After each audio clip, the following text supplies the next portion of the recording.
Kakain tayo o malilito? Okay. Akala nyo tapos na kanina ang haba na nung sinabi ni UGS. Babalik ulit tayo. So, this is now the start. Knowledge of pagdating. Okay. So, first advice sa ating city officers ay to congratulate each and every one of you. Hope this is the first in the NCR na buo po yung ating tatlong structure. Yung in-explain ko sa inyo a while ago, executive, legislative, and judicial. So palakpakan nyo yung Caloocan chapter, city chapter. Sana magaya ito ng mga ibang siyudad sa NCR. Mabuo yung ganito din, magkaroon ng taking of set of officers. Nandito naman yung ating Quezon City. So to complete your executive, legislative, at saka judicial, para magkaroon din ng taking yung city of Quezon City. And then Muntinlupa. Ang kaya lang buo ng ganito kasi, yung mga malalaki na syudad, tapos maraming member.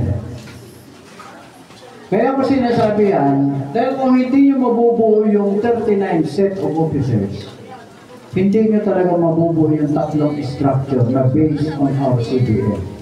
It is always na na-exercise yung executive. Kaya yung executive office, yung mga taong nandoon, lagi na lang silang nagtatalo. Why? Ay inaangkin ng isa, minsan dalawa, tatlong posisyon. Siya na presidente, siya secretary, siya pa treasurer.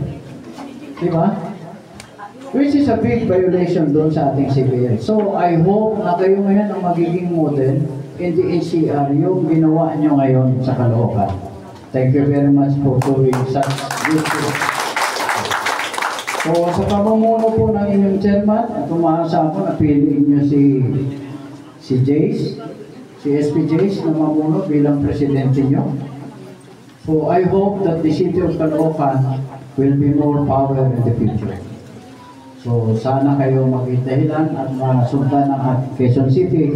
Alam natin yung ating chairman naman ng Quezon City, kaya-kaya niya naman yan. Marami rin namang under sa Quezon City. So, ang kinakailangan lang is to revive first. Kagaya ng ginagawa ninyo. Yung camaraderie. Ito kasi yung sikreto eh. Marami tayong existing na chapter. Pero nawawala yung brotherhood. Nawawala yung camaraderie in each chapter. Ang payatas, payatas lang. Ang pag-asa, pag-asa. Ang asamba, asamba. So, pag binubuo mo yung pagkalahatan, kagaya nung nagawa ninyo, ay maganda sana tingnan. Kasi nasiserve natin sa letra ng Guardians, nandoon yung unity. Yung letter U, Gentlemen United. That is unity. Doon natin nakikita yun. Dito ko palang nakita yun. Kasi bakit? Kulang ng understanding. Yung bawat chapter officers with each other. Yun ang kinakapos. Tapos nagpapataasan pa ng career. Kaming nauna, kayo na huli. Dapat sumunod kayo sa amin. Depende. Ang pagsunod ay depende. Nauna ka nga, wala ka namang ginagawa. Dito na lang sa nahuli na very busy na at nagsisikap na maayos. Okay? So,